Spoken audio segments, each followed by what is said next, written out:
This week's going to be huge for the stock market. On Wednesday, we have the May CPI inflation numbers, and then in the afternoon, we have the Federal Reserve press conference.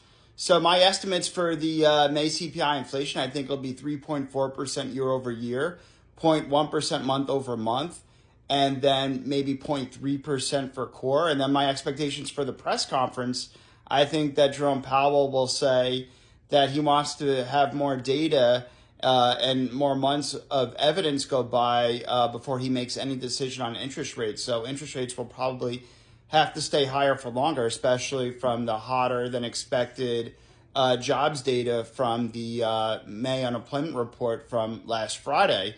So he'll probably still say that the bias is more towards cutting rates than hiking. He might even say that there's a strong possibility we'll still be able to cut interest rates later this year. So those are my estimates of on Wednesday. I think it'll be a huge driver for the economy and markets Wednesday and this week in general. I also wanted to touch, in my opinion, about Elon Musk's $56 billion compensation vote. Honestly, I think that shareholders should vote on it.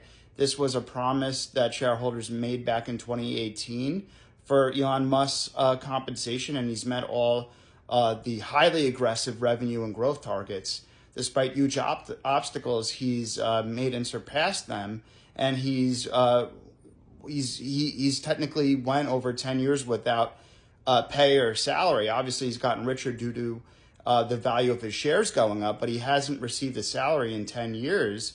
So besides that, since 2018, where this package was voted on, Tesla's revenue has grown 49% on an annual basis on average. And then the market cap on an annual basis has grown 91%. So this is huge growth metrics that Elon Musk is meeting with Tesla. And I'm afraid if we don't honor our commitments that we made back in 2018, I'm afraid that Elon Musk might devote more of his time and resources to his private companies like X or XAI or SpaceX or Boring Company or Neuralink.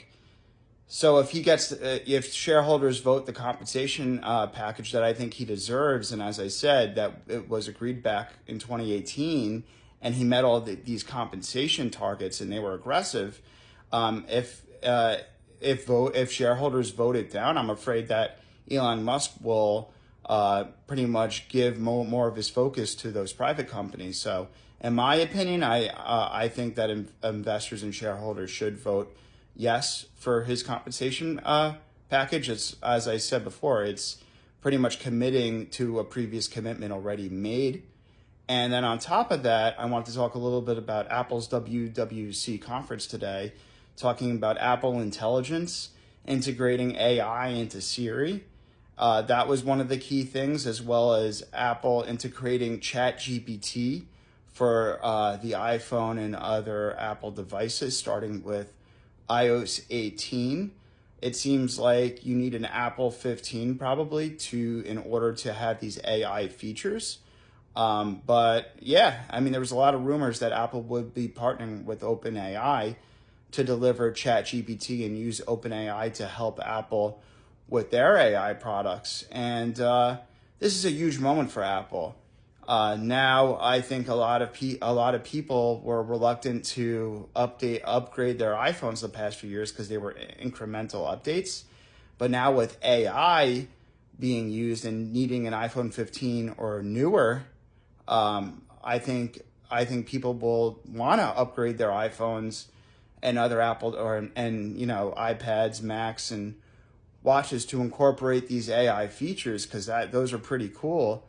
And I think this will be a super cycle for Apple. And Dan Ives agrees with that. And it'll also help Apple services revenue, in my opinion.